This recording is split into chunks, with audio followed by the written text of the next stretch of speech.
rolling another. I'm stuck in my seat for the whole control of my speech. Yeah, I've been trying to get off this couch for a minute and a whole damn week. No kidding, I'm skinny, I cannot eat. Got a million motherfuckers that depend on me. Yeah, every friend in my family. From a girl, every fan I meet myself. I'm too on till I'm too off. Come down to make new thoughts, like jumping off of that rooftop. Whole life never when I do nothing, make moves based on my mood drops. Like who's lost? Like who's lost? It's yo, steadily killing me, running my brain full of shame. I don't wanna lose it. Full of stage, trying to find my pain. I see the sun coming out of that rain. My day really not game. I'ma never slow down. I'ma never behave. Stuck inside this prison, inside this cage. It's taking over.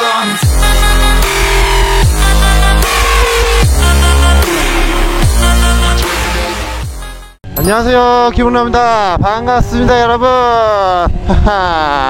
오늘은 이제 여러분들이 그렇게 기다리시던 YZF R6의 시승기를 찍으러 그렇게 밖으로 나왔습니다. 감히 미들급 슈퍼스포츠 바이크의 최강자라고 불리우는 우리 YZF R6에 대해서 조금 알아보는 시간을 갖도록 하겠습니다. 자, YZF R6 하면은, 남자라면은 한 번쯤은 멋있게 바닥에 무릎을 긁는 그런 바이크일 것 같다 라고 느껴질 정도의 외형과 내부적인 퍼포먼스를 자랑하고 있습니다. 17년도에 YZF R6에 풀체인지를 진행합니다.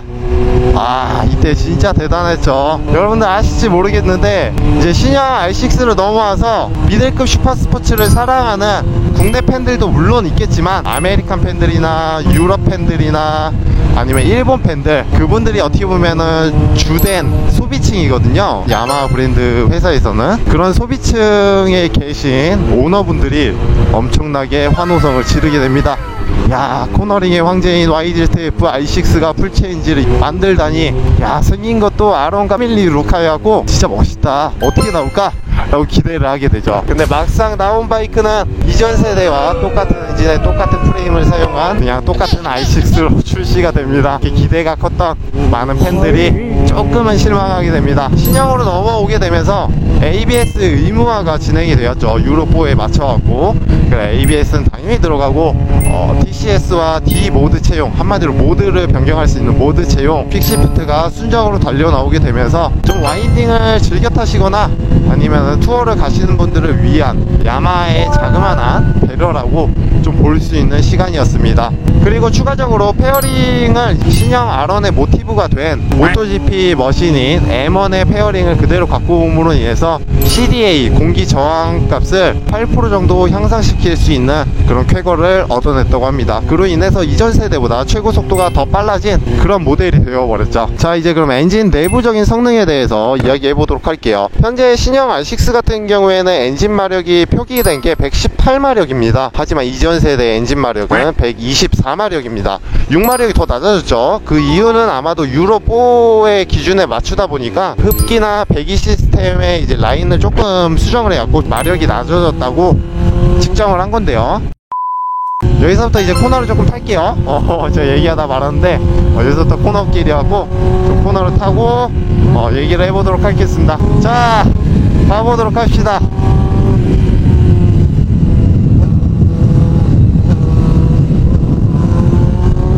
야, 아직 적응이 안 돼갖고 엑셀럭이 완벽하지를 못해요. 엑셀럭이 완벽하지 못하는데 제가 요구하는 대로 바이크가 그대로 받아주고 있어요.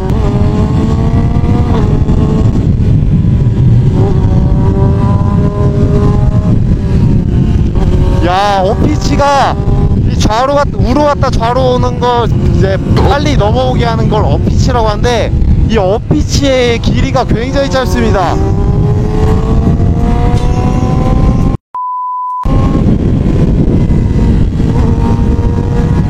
야, 자, 이제 다시 천천히 가보도록 할게요. 앞에 차가 있으니까. 그렇게 큰 카운터를 안 넣어줘도 이 바이크가 손쉽게 왔다 갔다 좌우 우로 쉽게 누워줘요. 이런 걸 만들 수 있는 이유가, 가장 큰 이유는 이제 짧은 휠 베이스에서 옵니다. 타사 브랜드보다 엄청나게 짧은 휠 베이스를 갖고 있는 R6이기 때문에 코너에서 조금 더 손쉽게 누워줄 수 있는 그런 바이크가 만들어줍니다.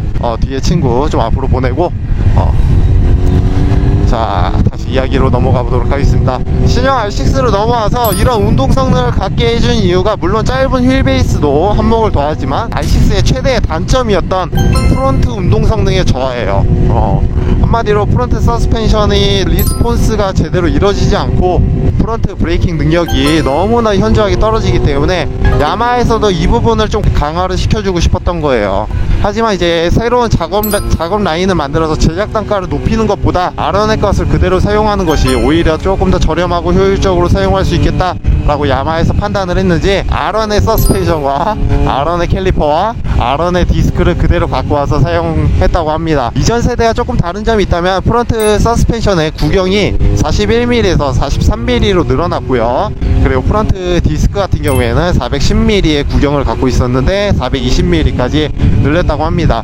그리고 프론트 캘리퍼는 아론의 것을 그냥 그대로 갖고 와서 이제 마스터 실린더에 이제 데이터 값만 조금 변경을 해서 사용을 하였는데, 이 브레이크에 대해서 제가 한마디만 조금 드리자면은 초기압이 굉장히 강해요. 그래갖고 와, 이거 브레이크가 진짜 야마하답지 않게 너무나도 좋은데 라는 생각을 잠깐 했었어요, 저도. 하지만 이제 압이 계속 지속되는 그 시점부터 이제 최대 압까지 들어가는 그 시점에는 약간 브레이크가 밀립니다. 하지만 제가 브렘보와 S1000RR 기준으로 얘기하는 거기 때문에 이게 밀린다고 또 할 수는 없겠죠.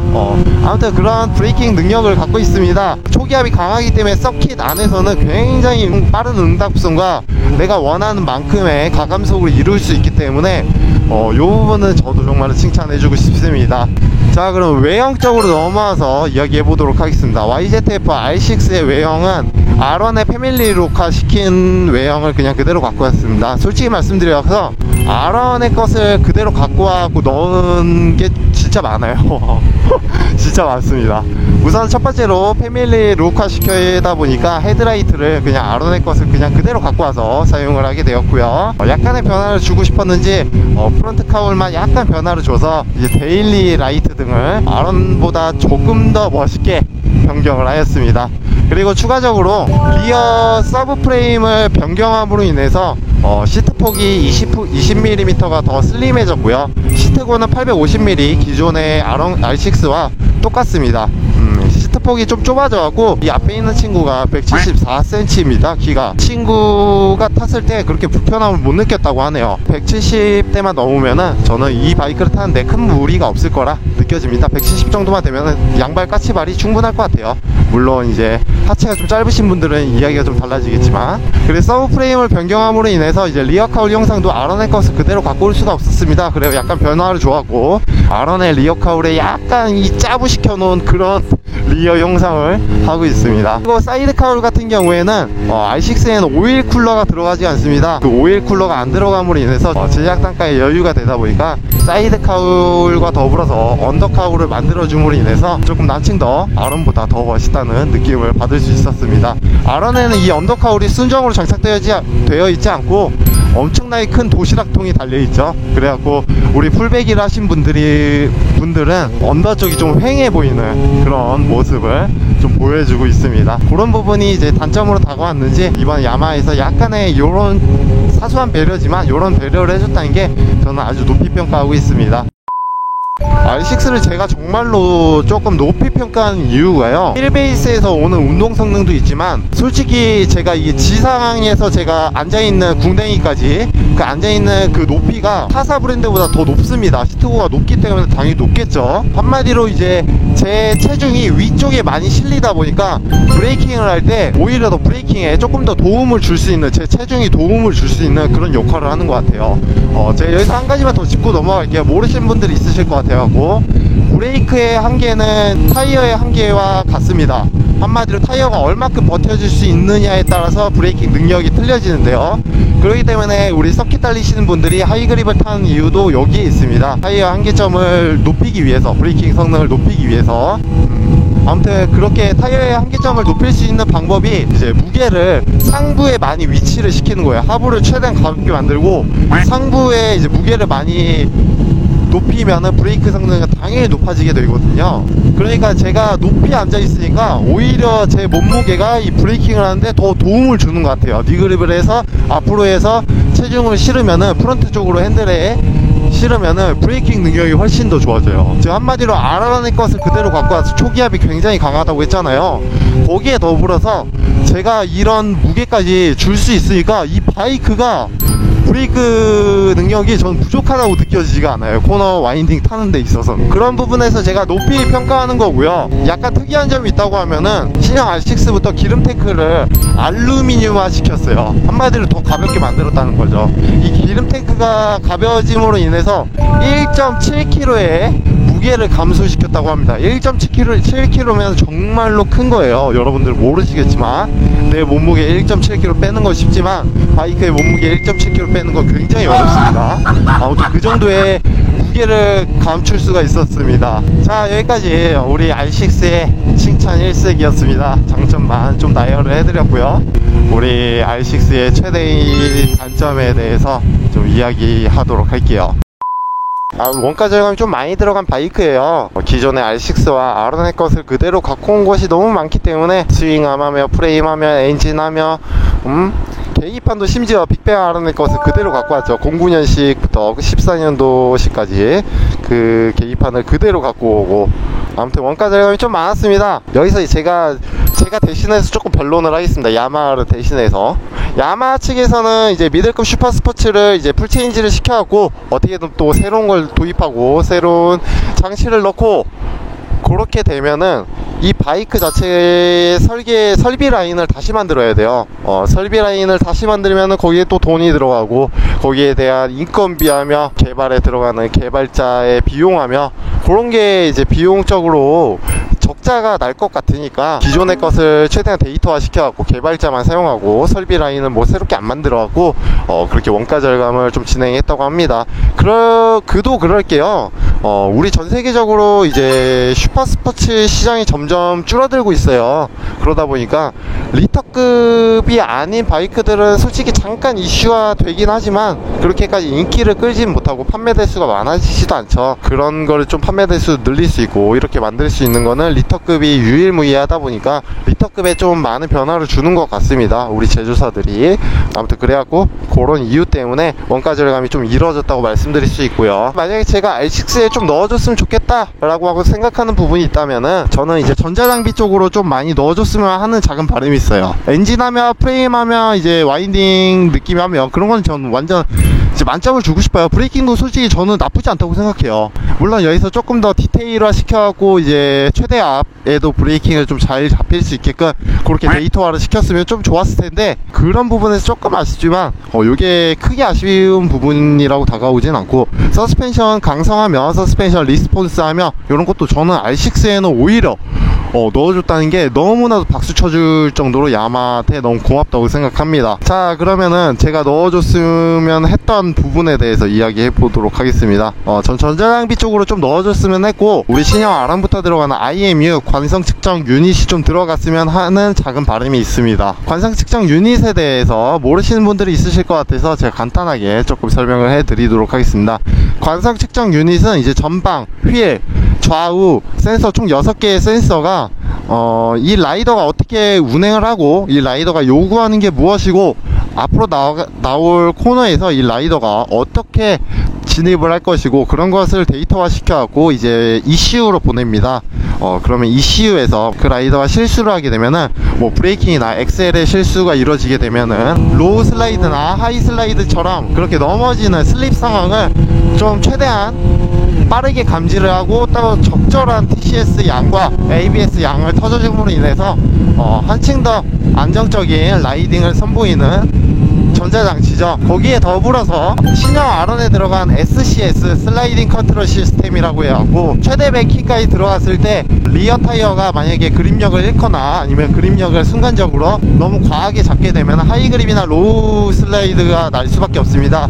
그걸 IMU가 감지하고 ECU한테 보낸 다음에 ECU에서 최종적으로 CS보다 더 정확하게 바이크 운전자를 보호할 수 있는 시스템인 SCS로 보냅니다. 그렇게 되면은 이제 한계변기까지 누웠는데도 갑자기 벌떡 서는 걸 볼 수 있을 거예요. 그 장면이, 저는 서킷을 달리는 R1의 장면을 봤거든요. 그 정도로 이제 한계까지 밀어붙였을 때 SCS가 터지는 건데, 아무튼 그런 SCS를 좀 넣어줬으면 한층 더 고급진 바이크가 되지 않았을까 라는 생각을 합니다. 그리고 우리나라 같은 경우에는 1년에 4번의 계절이 바뀝니다.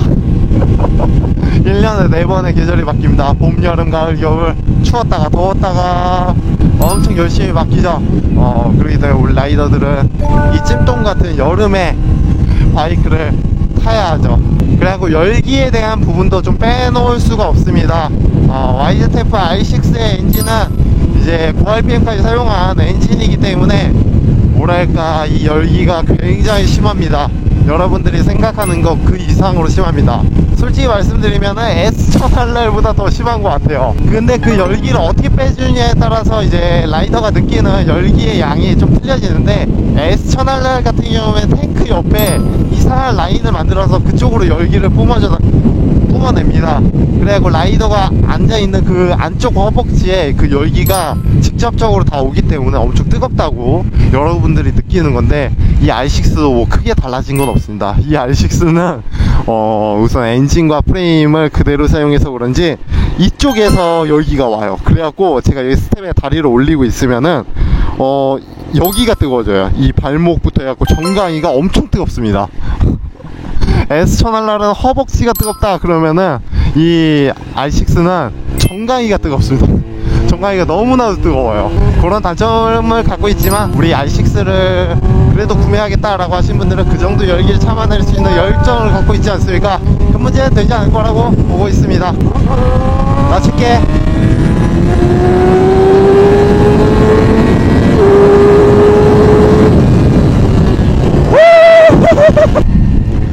자, 그러면은 YZF R6에 대해서 제가 좀 넣어줬으면 하는 작은 바람과 장점에 대해서 여러분들한테 좀 소개시켜드리는 시간이 되었고요. 여러분들도 재밌게 보셨으면 좋겠네요. 그리고 정말로 제가 생방을 하거나 아니면 제가 뭐 어디 투어를 나가게 되면은 제가 정말로 많이 받는 질문이 있어요. 뭐냐면은, 용라야, 너는 YZF R6가 입문자나 아니면은 좀 바이크 경험이 많이 없는 사람들이 타기에는 좋을 것 같아? 라고 물어봐요. 실제로 이제 그런 분들이 YZF R6에 대해서 이제 조금 약간 로망을 갖고 있어요. 하이 RPM의 머신, 코너링의 머신, 이런 엄청 멋있는 이름들을 다 갖고 있다 보니까 좀 사고 싶다라고 느끼시는 분들이 많으실 거예요. 실제로 이 YZF R6에 대해서 제가 여기서 조금 단점에 대해서 이야기해 보도록 할게요. 이거는 순수히 제가 느낀 감정이고요. 여러분들은 또 어떻게 느낄지 모르니까 만약에 다른 느낌이 있다면은 댓글로 설명해 주시기 바라겠습니다. 자, 그러면은 얘기 그만 질질 끌고 설명을 해드리도록 할게요. YZF R6를 제가 초보자와 입문자들한테 추천을 안 하는 이유가 있습니다. 우선 첫 번째로는요, 너무 짧은 휠베이스예요. 휠베이스가 짧아지면 코너링 성능이 높아지는 대신 직발 성능이 떨어집니다. 근데 이 바이크는 억지로 고RPM을 만들어서 그 직발 성능까지 높여놓은 바이크예요. 그렇기 때문에 초보자 라이더분들이 브레이킹을 하거나 아니면은 코너에서 순간적으로 대처할 때 이 바이크가 엄청나게 불안정해져요. 그런 거를 순간적으로 대처를 초보자 라이더분들이 못하기 때문에 저는 이 바이크가 오히려 독이 될 것 같다는 그런 생각에 입문자나 초보자 라이더분들한테 추천을 안 합니다. 그리고 두 번째, 너무나도 활용폭이 큰 엔진 RPM 영역대예요. 초보자 라이더분들한테 1000rpm까지 사용할 수 있는 그런 머신과 5000rpm까지 사용할 수 있는 투어러 머신을 두 개를 이렇게 주면요, 뭘 더 편하다고 느끼겠습니까? 당연히 5000rpm까지만 사용하는 그런 바이크를 더 편하다고 느낍니다. 그 이유가 뭐냐면 초반 RPM에 집중된 토크감과 그리고 RPM 활용 영역도가 짧기 때문에 우리 초보자 라이더분들이 당황하지 않고 기어 변속을 할 수 있고 가감속을 이뤄낼 수 있기 때문에 초보자 라이더분들한테 이런 기어비가 좀 짧은 모델들이 오히려 더 타시는 데 있어서 조금 더 쉬우십니다.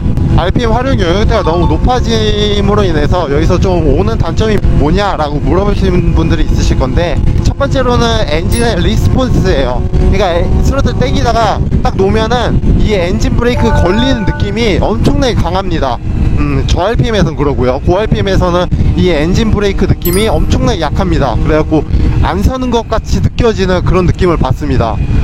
이런 RPM마다 엔진 브레이크의 활용 영역도까지 생각을 하면서 운행을 해야지만 이 바이크를 조금 더 재밌고 적절하게 탈 수 있다는 이야기입니다. 자, 그러면 제가 이 바이크를 추천하지 않는 세 번째 이유는 이제 너무나도 하이 퍼포먼스 차량이라는 거예요. 이 차량의 퍼포먼스가 코너링에서 최고점을 찍고 RPM, 토크감이며 이런 것들이 다 고RPM에서 이루어지다 보니까 야, 이거는 초보자분들이 다루기에는 굉장히 까다롭다고 느끼실 겁니다. 왜냐면 초보자 라이더분들은 고RPM을 쓰는 게 익숙하지 않고 조금 막연한 두려움이 조금씩 있기 때문에 고RPM을 안 쓰면은 이 바이크는 오히려 더 불안하다는 느낌을 받습니다. 자, 그럼 최종적으로 이렇게 세 가지를 제가 정리를 해드렸고요. R6는요, R1의 이제 하이 퍼포먼스를 농축시켜 놓은 바이크입니다. 하이 퍼포먼스만 이렇게 딱 모아놓고 이제 꽉 주먹 져갖고 조그맣게 만든 600cc 엔진으로 만든 바이크가 바로 R6라는 겁니다. 우리 이제 입문자나 초보자 라이더분들이 이제 R6로 입문을 하셔갖고 이제 어느 정도 적응이 되시고 하이 RPM을 조금 적극적으로 활용하실 수 있다 라고 하신다면은 이 R6를 갖고 서킷을 한번 달려보세요. 공도 코너는 위험하니까 서킷 20만원 25만원 내면은 하루 정도 주행을 할 수 있거든요. 우리 서킷을 한번 달려봅시다. R6가 더 대단한 녀석이란 거를 아실 수 있으실 겁니다. 자, 그러면은 YZF R6에 대한 시승기는 여기서 마무리 짓도록 하겠습니다. 저는 정말로 재밌게 탔고요. 제가 뭐 바이크 탈 때마다 항상 재밌게 탔다고 해서 조금 신뢰가 안 가시겠지만 저는 정말로 재밌게 탔고요. 이 바이크가 요하는 스킬이나 그런 부분에 조금 까다로운 부분이 있었지만 제가 탈 때는 솔직히 R1보다 부담되긴 하지만 그래도 하이 RPM에서 쪼는 맛이 있어갖고 그 하이 RPM 막 귀 찢어질 듯한 그런 RPM 찢어지는 배기음을 들으면서 이 바이크를 타니까 한층 더 라이딩이 더 재밌다고 느껴졌습니다. 영상을 재밌게 보셨으면 좋아요 버튼 한 번씩 눌러주시고요. 그리고 제 영상을 앞으로 조금 더 빨리 만나고 싶다 라고 하시는 우리 사랑스러운 구독자님들이 계신다면은 구독을 눌러주시면은 제 영상을 조금 더 빨리 보실 수 있으실 겁니다. 그리고 제가 매주 일요일마다 생방을 합니다. 제가 이렇게 영상을 보시고 궁금하신 점이 있으면은 댓글로 물어봐 주시는 것보다 생방 일요일 밤 6시 이후에 생방을 하니까 그때 오셔갖고 저한테 질문을 해주시면은 제가 그때 친절히 답변을 드리도록 하겠습니다. 아무튼 제 영상은 여기서 마무리 짓도록 할게요. 그럼 뿅!